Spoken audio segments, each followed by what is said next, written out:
Yo, guys, it is Red Marvel here, back again with another episode. Sorry for the delay for this. I was trying to get this episode out, but yeah, my movie of the Marvel What If. It's a new Disney series, and this time it's episode 1. What if, basically, Agent Carter, um, basically became in quote Captain America. But before we get into it, if you're new to the channel, to like, share, and subscribe to Red Marvel, make sure you subscribe below, hit the notification buttons, follow us on Twitter and Twitch. Links are in the description. We're on the road to 100 subscribers, so really appreciate everyone for subscribing so far. And let me know what more content you like. I've got a lot of stuff coming on. So yeah, guys. Marvel What If. It's an interesting series. It starts with the Watcher, who we've been waiting to see for quite some time, Uatu. I don't really dig his voice, if I'm perfectly honest. It's a bit kind of, but it is what it is. He introduces the whole multiverse, different decisions, times, and this is almost like, I guess, maybe coming out of Loki. I know it's animated, but there is an element of like, as soon as obviously Kang caused these spoilers, but spoilers by the way, spoilers.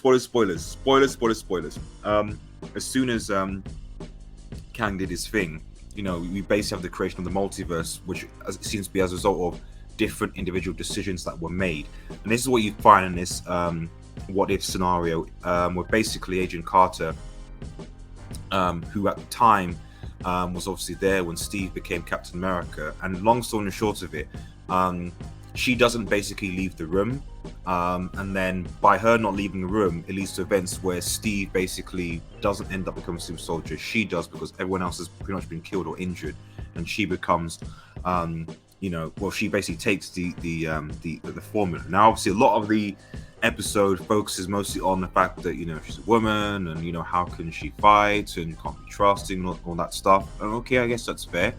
And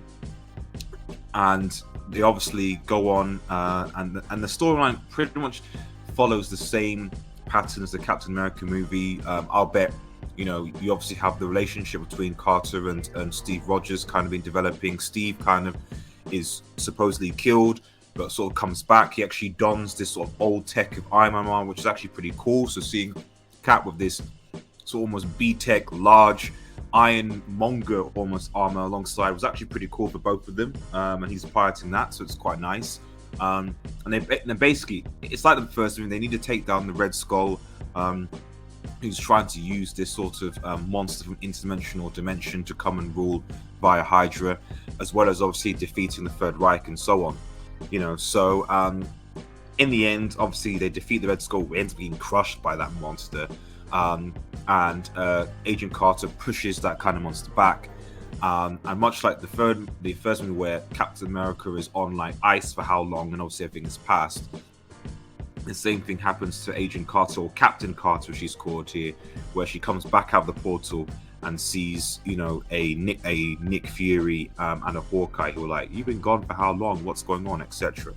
And to be honest, that's the gist of it. I think overall, was it the best Marvel I've seen? I mean, okay, I'll go with the positives. I think the positives, it was really nice to see the chemistry between Carter and Steve. That was really, really nice to see. I like the fact that just because she became a bulky super soldier, it didn't mean that she kind of abandoned that chemistry relationship that she had with Steve. So that was nice. I think also the fact that, I mean, the design, I do like the design of Captain Carter. I'm not going to lie, it's a nice design. I do like it, and obviously seeing her partner up with sort of this ironmonger Steve Rogers coming together and fighting was really nice. And I do like the art style, so I'll give the episode props for that. My few issues with it was, well, I get obviously the importance of showing the, you know, women not get involved, etc. The emphasis on that almost distracted from the fact that after the episode, I don't even really know who she is. You know, there wasn't really a lot of, I know it's only a 25-minute episode, but you didn't really see, I guess what I'm saying is, you didn't really go into detail of the Agent Carter character. Like, basically she's Captain Carter and that's it. And it was kind of like, well, you know, I don't know. It was strange. It was strange. I just wanted a bit more depth to her character, maybe a bit of background, maybe something tied to it. You just get introduced to her, and then she essentially in 2 seconds takes a soldier, and then she goes and kick butt, and she just kicks and beats everyone. And then it's kind of like, okay, but what about her as a character? Like, where's she from? Like, what's her background like? You know, I couldn't really connect to her. That's what I'm saying, because I don't really know who she is, aside from, you know, a woman who's an agent spy who just taken a serum and is now a soldier. If I'm honest, given that she's, you know, British, I would have much rather they went down the Captain Britain. I mean, it's kind of a frustration, you know. Why use the British flag? Why use the British gear when we have a Captain Britain? Why not use that motif instead of changing her from being Captain Britain? I don't know. I just think that was a missed opportunity where, you know, she could have. She's wearing the British flag against Captain. Like, why not just use Captain Britain? Why not use that? That's, to be honest, what I thought that they were going to go down the line. But so then she was just called Captain Carter. It was like, well, you know, and it is what it is. I just thought that was a bit strange, you know.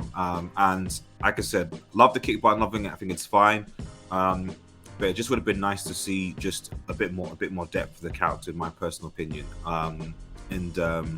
Yeah.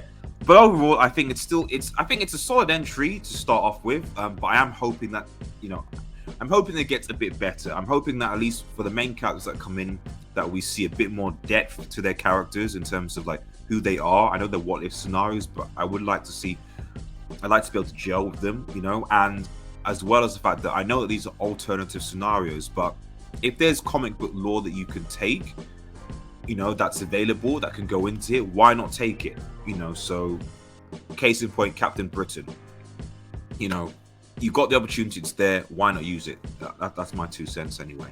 But yeah, looking forward to the next episode. And guys, like I said, if you're new to the channel, to like, share, and subscribe to Red Marvel. Let me know what your thoughts are on the first episode of What If. Apologies for the delay, guys.